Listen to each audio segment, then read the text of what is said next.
కాబట్టి ఈ యొక్క అబ్షాలోము తన తండ్రి అయిన కొడుకుని చంపాలనుకున్నాడు. ఎందుకు చంపాలని అనుకున్నాడంటే షలోముని రాజు చేయబోతున్నాడు తండ్రి. ఇది దేవుడికి ఇష్టమైందే. కానీ నిజం చెప్పాలంటే దావీదుకు కూడా అంత ఇష్టం లేదు. అడిగినప్పుడు మరి దేవుడు చెప్పినట్టు చేయాలి కదా! తన పసితనం నుంచి తన చిన్నతనం నుంచి కూడా దేవునికి లోబడిన వ్యక్తి దావీదు. దేవుడికి అద్భుతాలు చూసిన వ్యక్తి దావీదు. దేవుని కార్యములు నడుచుకొని దేవుని ముఖాముఖిగా చూసిన వ్యక్తి దావీదు.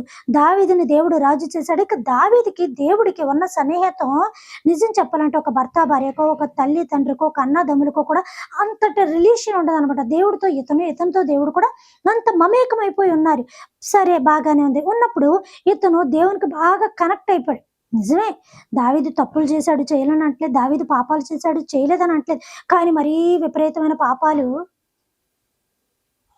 అంటే ప్రియమైన దేవుని బిడ్డలారా, విపరీతమైన పాపాలు అంటే అతను నరహత్యలు చేశాడు, చెయ్యాలి.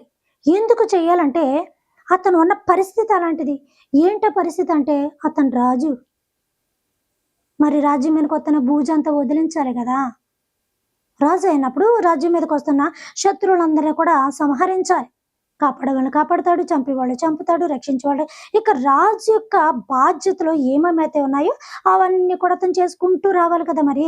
కాబట్టి ప్రియమైన దేవుని బిడ్డలారా, అందుకే దేవుడు మందిరం కడతానని దావీదు సిద్ధపడినప్పుడు సమస్తమును కూడా బంగారం కానించి కలప కానించి అవన్నీ ఏర్పాటు చేసి పెట్టినప్పుడు ఏమన్నాడు, నాయనా బాబు నువ్వు కంగారు అడగ నాయనా, బాగా కుతూహలంగా ఉన్నావు, నీ కుతూహలం పక్కన పెట్టుకో అని చెప్పి, నీవు మందిరము కట్టడానికి అనర్హుడివి, నీవు కట్టద్దు, నీ చేతులు దోషముల చేతను, నీ వేళ్ళు పాపము చేతను నిండున్నాయి, నువ్వు కట్టడానికి అనర్హుడివి. ఇదిగో నాకంటూ ఒక శ్రేష్ఠుడు వస్తున్నాడు, నాకంటూ ఒక అమాయకుడు వస్తున్నాడు, అతని చేత మాత్రమే ఇది నిర్మించాలి. నువ్వు కట్టడానికి ఊరిలోకి పోతున్నావేంటి? అక్కడ అన్ని సిద్ధపరిచి ఉంచు అంతే. ఇదిగో నా ఆలయమని నా మందిరమును కట్టడానికి నీ కొడుకైన షలోమోను చేత కట్టించు. నువ్వు అందులో ఎంత చెయ్యేసినా కూడా పద్ధతి కూడదు చెప్పాడు ప్రియమైన దేవుని బిడ్డారా. ఎందుకంటే దావీదు చేత దేవుడు మందిరం కట్టించుకోవడానికి ఇష్టపడలేదు. అతను దావీదు రాజు అయినాడు కాబట్టి అనేకమైన హత్యలు చేయాల్సి వచ్చింది. అది అతని యొక్క రాజు యొక్క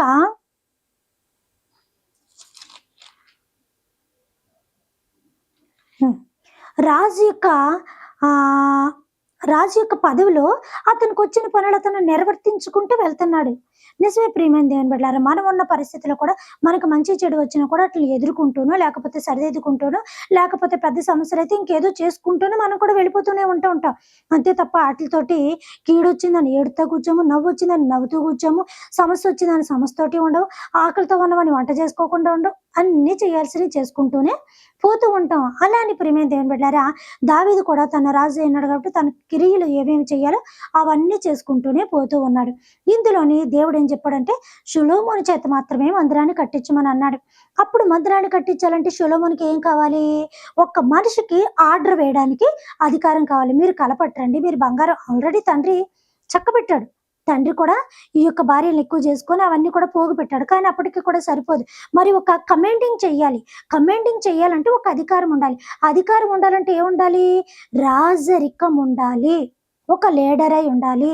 లీడర్ చెప్పినా కూడా ఈ యొక్క యజమాని లీడర్కి ఆజ్ఞాపిస్తేనే, లేకపోతే చేయకుండదు కదా. ఇప్పుడు టీచర్ ఏమంటది, ఎవరే బాబు కాసేపు నువ్వు క్లాస్ చూసుకోరా, నేను రెస్ట్ తీసుకొని వస్తానంటే స్కూల్లో పిల్లలు ఏం చేస్తారా, కాసేపు లీడర్షిప్ మెయింటైన్ చేస్తూ ఉంటారు. మళ్ళీ టీచర్ వచ్చాక క్లాసు స్టార్ట్ అవుతూ ఉంటుంది. అలానే ఇక్కడ ఇవన్నీ కూడా చేయాలని అంటే కనుక తండ్రి లీడర్ క్వాలిటీస్ ఇచ్చాడు తప్ప అధికారాన్ని ఇవ్వలేదు. ఇప్పుడు అవన్నీ చేయించాలంటే ఏం కావాలి? అధికారం కావాలి. ఎవరి మీద కావాలి? ప్రజల మీద అధికారం చేయడానికి అధికారం కావాలి. కట్టి ప్రియమైన దేవుని బిడ్డలారా, ఏం చేయాలి? ప్రజల మీద అధికారం చేయడానికి అధికారం కావాలి. అధికారం కావాలంటే ఏం ఉండాలి? అతను రాజరికమైన పదవిలో ఉండాలి. ఆ రాజరికమైన పదవిలో ఉన్నప్పుడు అవన్నీ కూడా ఆర్డర్ పాస్ చేయగలుగుతాడు. అప్పుడు అవన్నీ చెప్పగలుగుతాడు. అక్కడున్న ప్రజలు వచ్చి టకమని ఇవన్నీ కూడా చేయగలుగుతూ ఉంటారు. కాబట్టి అందుకే ఏమన్నాడంటే దేవుడు మందిరాన్ని కట్టించడానికి ముందు అతన్ని రాజుని చేయమన్నాడు. రాజు అయితే ప్రతిదానికి ఆజ్ఞాపించడానికి ఉంటాడు. అప్పుడు రాజు చెప్పినట్టుగా చేస్తాడు. ఇప్పుడు దావీదు మహారాజు అయినాడు. కొడుకు ఏమంటారు? దావీదు కొడుకు అని అంటారు, రాజు కొడుకు అని అంటారు. రాజు కొడుకు అని అంటారు తప్ప బూజు కొడుకు, పని మనిషి కొడుకు అని అంటారు కదా. పనోడు కొడుకు అని అంటారు కదా. కూలి వాళ్ళ కొడుకులు అంటారు. పేదవాళ్ళ కొడుకుని అతను డాక్టర్ అనుకో డాక్టర్ కొడుకు, లాయర్ అంటే లాయర్ కొడుకు, టీచర్ అంటే టీచర్ కొడుకు. తల్లిదండ్రులు ఏ ఉద్యోగాలు చేస్తున్నారో వాళ్ళ బట్టి వాళ్ళకొస్తది.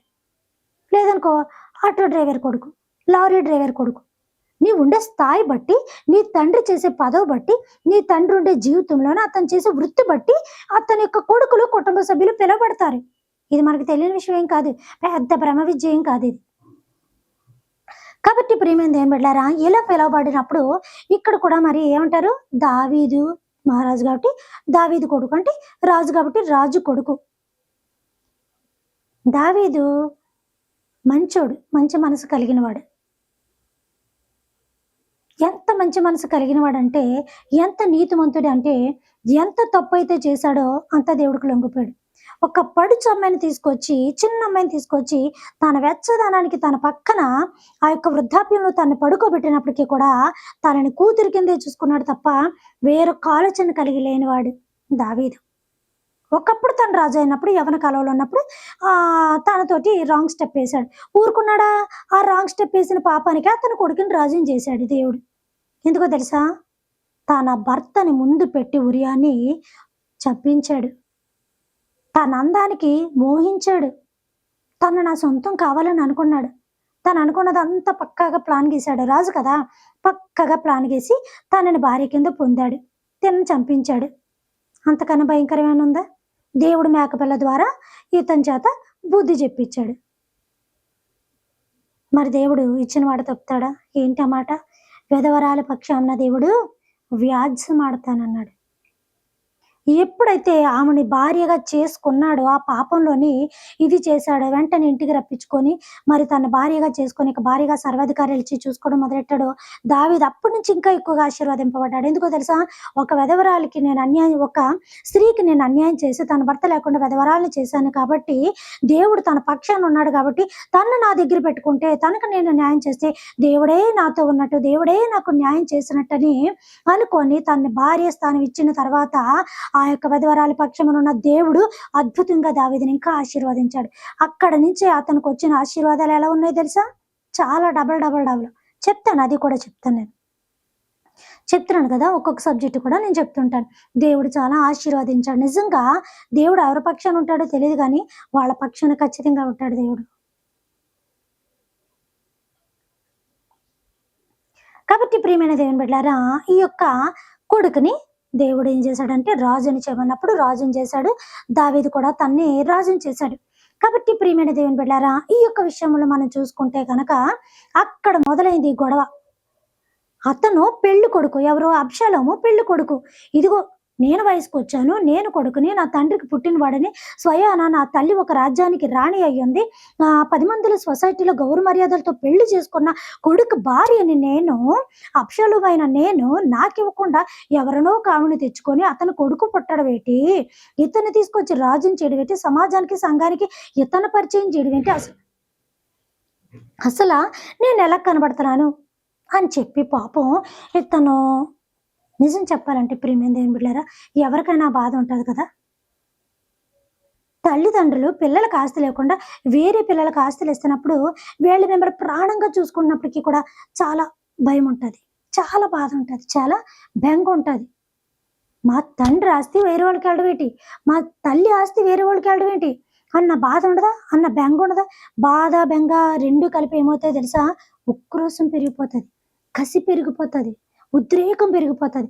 ఆ కసి, ఉద్రేకం, ఆవేశం ఎక్కడికి వస్తుందంటే ప్రాణం తీసేదాకా వచ్చేది. అక్కడ తెల్ల తండ్ర కాదు, వీళ్ళు తీసుకునే నిర్ణయం ఒక్కొక్కసారి అవతల వాళ్ళకి ఇబ్బందికరంగా ఉన్నప్పుడు, నచ్చలేనప్పుడు, పదే వీళ్ళని బాధ పెడుతున్నప్పుడు, అది ఆస్తుల విషయం అవ్వకూడదు, గొడవల విషయమైనా, కుర్రోళ్ళ విషయమైనా, లేకపోతే అమ్మాయిల విషయమైనా. ఇప్పుడు బాగా ఈ యొక్క పిచ్చి పిచ్చి ప్రేమలు ఎక్కువైపోయి ఆ ప్రేమలో దోమలో కూడా తెలుస్తలేదు, చచ్చిపోతున్నారు, ఆత్మహత్యలు చేసుకున్నారు. ఫోన్ చేసుకొని చచ్చిపోతే చచ్చిపోండి, మళ్ళీ సెల్ఫీ వీడియోలు తీసుకొని మరి నేను ఇది చచ్చిపోతున్నాను నీకోసం యాగ అంటే, ఉన్న మనసులు ఎవరైనా బలహీనంగా ఉంటే వాళ్ళు కూడా చచ్చిపోమని మీరు ఎంకరేజ్మెంట్ ఇవ్వడమా? మీరు చేసిందే తప్పు, తల్లిదండ్రులు ఎదిరించి చేసిందే తప్పు, మీరు తీసుకున్న నిర్ణయం తప్పు, మధ్యకాలంలో మీ భవిష్యత్తు నాశనం చేసుకోవడం ఇంకా తప్పు. అన్ని తప్పులు చేసి మళ్ళీ ఎదుటోళ్ళు కూడా మనసు డిస్కరేజ్ చేసి అలాంటి మైండ్ సెట్ ఎవరైనా ఉంటే గనక, అలాంటి ఆలోచనలు ఎవరైనా ఉంటే కూడా మీరు కూడా చచ్చిపోండి అని వాళ్ళకి గైడెన్స్ ఇచ్చినట్టుగా చేస్తున్నారు.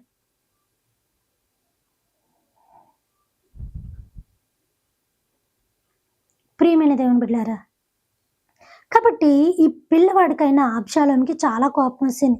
నా తండ్రి అతన్ని రాజుని చేస్తున్నాడని చెప్పి, ఇక తల్లి లేదు, తండ్రి లేదు, ఏమీ లేదని తను రాజు అవ్వాలనుకున్నప్పుడు అక్కడ గొడవలవుతున్నాయి. రాత్రి రాత్రి కాడ సొలొమోన్‌ని రాజుని చేసేయడం, తర్వాత ఇతనొచ్చి అతను రాజుని చేయడం అనడం, ఇతను వెంట అడవిచ్చేస్తున్నప్పుడు మరి ఎవరు దావీదు ఏమైనాడు? రాజు అయినాడు. మరి తనకి సెక్యూరిటీ ఉంటది కదా! సెక్యూరిటీ అంటే ఎవరుంటారు? సైన్యాధిపతులుంటారు, సిపాయిలుంటారు, మరి వీళ్ళంతా ఉంటారు. ఒక సీఎం పక్కన ఎలాంటి కాన్వాయ్ ఉంటది? పోలీసు బందోబస్తు కానించి, ఐఏఎస్ కానించి, ఐపీఎస్ కానించి ఇక్కడ సకల బందోబస్తు కూడా ఉంటదనమాట. ఆ యొక్క కాన్వాయ్‌లోని పెద్ద పెద్ద వాళ్ళే ఉంటారు. చిన్నోళ్ళు ఉండరు. చిన్నోళ్ళు ఎవరన్నా ఉన్నారంటే అభిమానంతో అతనితో పరిగెట్టే వాళ్ళు ఉంటారు తప్ప వేరే వాళ్ళు ఉండరు. అతని సీఎం యొక్క కాన్వాయ్‌లో అంత ఇంపార్టెంట్ అయిన పర్సన్సే ఉంటారు. మంచి ఎడ్యుకేటెడ్ పీపుల్స్ ఉంటారనమాట. అల్లాటప్ప వాళ్ళు ఎవరు ఉండరు. అలాగా ఇతను కూడా రాజు అయినాడు కదా! అప్పటి పేరుకి రాజు, ఇప్పటి పేరుకి ఏంటంటే సీఎం.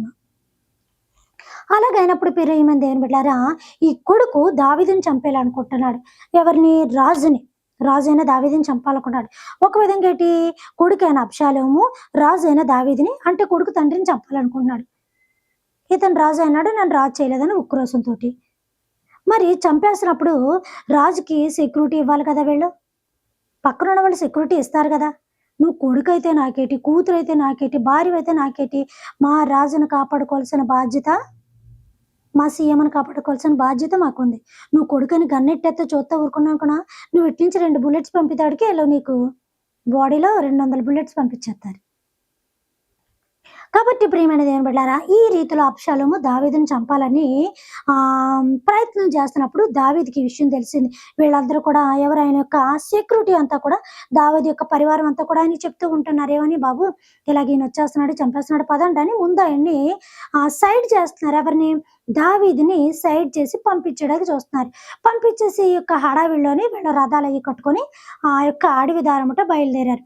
అప్పట్లో వాళ్ళకుంటాయి కదా బాటలు. ఇప్పట్లో మనకున్నట్టుగా బాటలు, అప్పట్లో వాళ్ళకి బాటలుంటాయి. సముద్రంలో ఈ షిప్పులు ఒకే దారిలో ఎళ్తాయి. ఏ దారి పడితే ఆ దారి ఎళ్ళవు. ఎందుకంటే మునిగిపోతాయని. పైన ఫ్లైట్‌కి కూడా ఒకటే దారిస్తారు. ఇందులో ఎళ్ళాలి, ఇందులో రావాలి. Up and downs. సముద్రం మీదైనా అంతే. రోడ్డు మీదైనా అంతే. ఒక్క రోడ్‌లోనే అప్ అండ్ డౌన్స్ ఎలా ఇస్తారో అలాగే ఉంటాయి. అలాగే అప్పుడు రాజులు వెళ్ళే బాటలు వేరు, నరులు వెళ్ళే బాటలు వేరు. ఇప్పుడు ఈ యొక్క వీళ్ళెళ్తున్నారనుకోండి పెద్దవారు, ఊర్లో ఉన్న దారి ఇవ్వరు కదా ఆళ్ళకి. హైవే ఇస్తారు. హైవేలో కూడా సెక్యూరిటీ తీసుకుంటారు. ఆ టైంలో ఎవరు కూడా రాకుండా. వేరే దారి వాళ్ళకిస్తూ ఉంటారు. ఒకవేళ ఎమర్జెన్సీ అయితే పబ్లిక్‌ని ఆఫ్ చేస్తారు. ఇదంతా ఎవరికీ తెలీదు గానీ మీ అందరికీ తెలిసిందే. కాబట్టి ప్రియమైన దేవుని బిడ్డలారా, ఈ రీతిలో ఉన్నప్పుడు దావీదుని చాలా వేగంగా, వేగంగా, వేగంగా, వేగంగా తరలిస్తున్నారు వీళ్ళు. ఓ పక్కనొచ్చి ఎవరు? అబ్షాలోము కొడుకు గుర్రాలేసుకొని అతను కూడా తరుముకుంటూ, తరుముకుంటూ, తరుముకుంటూ వచ్చేస్తున్నారు. వీళ్ళు కూడా గుర్రం మీద చాలా వేగంగా, వేగంగా, వేగంగా వెళ్తున్నారు. ఇటు అబ్షాలోము తాలూకా వాళ్ళు ఈళ్ళ బాణాలేస్తున్నారు. దావీదు తాలూకా వాళ్ళు వీళ్ళ బాణాలేస్తున్నారు. అంటే ఈయన చంపాలని ఈయన ప్రయత్నం చేస్తున్నాడు. కొడుకు తండ్రిని చంపాలని. ఈ యొక్క తండ్రి తాలూకా వాళ్ళొచ్చి కొడుకుని చంపాలని చూస్తున్నారు. రాజు కదా! కాపాడవలసిన బాధ్యత వాళ్ళ మీద ఉంది కదా! కాపాడుకుంటూ వెళ్తున్నారు. ఇలాగా ఈ యొక్క హడావిడిలో వేగం, వేగం, వేగం, గుర్రాల వేగం, రథాల వేగంతోటి ఆ రథం నడవాలన్నా కూడా గుర్రమే కదా! మరి రౌతుపు గుర్రాలంటారు. అట్లేంటంటే రౌతు గుర్రాలు. రౌతు గుర్రాలంటే చాలా అదే ఇంక చక్రాల్లో పరిగెట్టి, యుద్ధానికి పరిగెట్టి యుద్ధపు గుర్రాలనమాట. చాలా బలంగుంటాయవి. అలాగ వెళ్తున్నప్పుడు ఏం చేశాడంటే, దావీదు ఈ యొక్క గుర్రం మీద, రథం మీద ఉన్న ఈ దావీదు అతని యొక్క ఈళ్ళుంటారు కదా! గుర్రం సవారీ చేసిన వాళ్ళేమంటారు అలా? ఆడు సవారీ చేసేవాడిని ఏదో అంటారు గదా! రథసారథి అనుకుంటా. ఓకే. రథసారథి అని అంటూ ఉంటారు. ఈళ్ళు త తరుముతున్నప్పుడు ఏం చేస్తారంటే గబా, గబా, గబా స్పీడ్‌లోని వీళ్ళు వెళ్ళకూడని ప్లేస్‌కెళ్ళిపోతారు. ఈ దావీదుని తీసుకెళ్ళకూడని ప్లేస్‌లో తీసుకుపోతాడు. అంటే అతన్ని తీసుకెళ్ళాలని కాదు, అనుకోకుండా దాటేస్తారు. వీళ్ళొచ్చి ఇతని మీదకి యుద్ధానికి వెళ్తున్నారు. ఇతనొచ్చి వేగంగా ఇది ఏంటది గుర్రం సవారీ చేస్తున్నాడు. దావీదొచ్చి సెక్యూరిటీగా కూర్చున్నాడు. నలుగురు కూడా ఆయనకి ఏ బాణం రాకుండా ఆయన చక్కగా కూర్చోబెట్టి ఆయనకి సెక్యూరిటీ ఇచ్చారు. బావుంది. ఈ వేగంలోని ఈ రథసారథి ఏం చేశాడంటే శత్రు దేశంలోకెళ్ళి అడుగెట్టేశారు. ఏ శత్రు దేశంలో కంటే గబగబా గబగబా గబగబా గబగబా రథాన్ని లాగుతూ లాగుతూ లాగుతూ శత్రు దేశానికి అనుకోకుండా వెళ్ళిపోయారు. వెళ్ళిపోయినప్పుడు ఊరి చివరన ఒకటి ఉంటుంది, ఆచి అని మనందరికీ తెలుసు. అంటే ఆ ఊరిలోకి ఎంట్రన్స్ తీసుకొని ముందు ఆ ఎంట్రన్స్లోని ఒకటి పెడుతూ ఉంటారు. ఏంటది? ఆచి. అంటే అంటే దాన్ని ఏమంటారు? ఏమంటారు దాన్ని? అప్పట్లో ఏదో అనేవారు దాన్ని. ఇప్పుడు కూడా అంటా ఉంటారు. పెద్దవాళ్ళ పేరు ఉపయోగిస్తూ ఉంటారు. ఇప్పుడు గేట్ అంటున్నారు. అప్పుడు ఏంటంటే ముఖద్వారము. ఓకే. ముఖద్వారం అని అనేవారు ప్రియమైన దేవుని బిడ్డలారా. ఆ ఒక్క ముఖద్వారం గుండానే వెళ్ళేవారు. అంటే ముఖ్యమైన ద్వారము. ముఖద్వారం అంటే మనం ముఖం ముందు ఉంటది కదా! ముందు నుంచి మనం ఆ యొక్క ద్వారంలోకెళ్తే అక్కడి నుంచి